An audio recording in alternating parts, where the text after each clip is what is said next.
Oke, perkenalkan nama saya Ajak Sosawiji, saya dari kelas 11 TKRO 2 SMK Negeri 1 Skadau.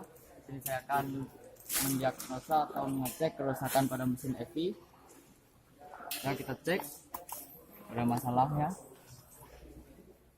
Dan di sini kode engine tidak berkedip, berarti tidak terdapat masalah pada sensor. Sini saya akan mencabut salah satu sensor, yaitu sensor map atau manifold air pressure. Sensor sudah dilepas, kita cek pada DLC atau data link connection pada terminal 4 dan 12.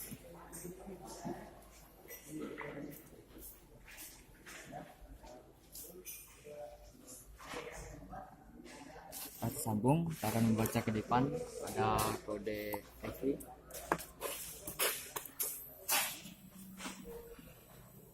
Kita hitung 1, 2, 3, 1, 2,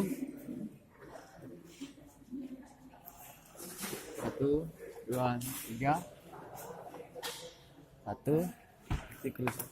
Ya, di sini berarti kerusakan hanya terdapat pada satu sensor, yaitu sensor map yang berkode 331 kedipan.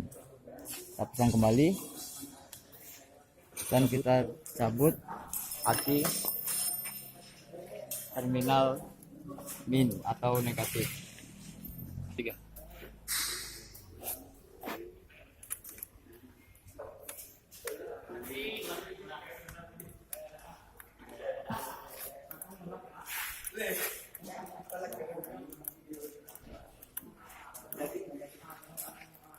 Kita buka, kita cabut kira-kira 10 detik.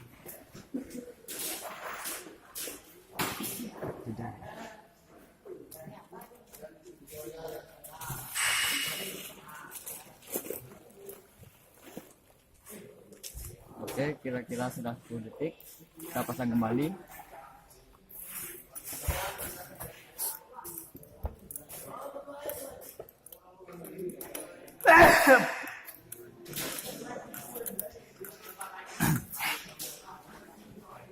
Oke, kita cabut pada DLC dan kita cek kembali.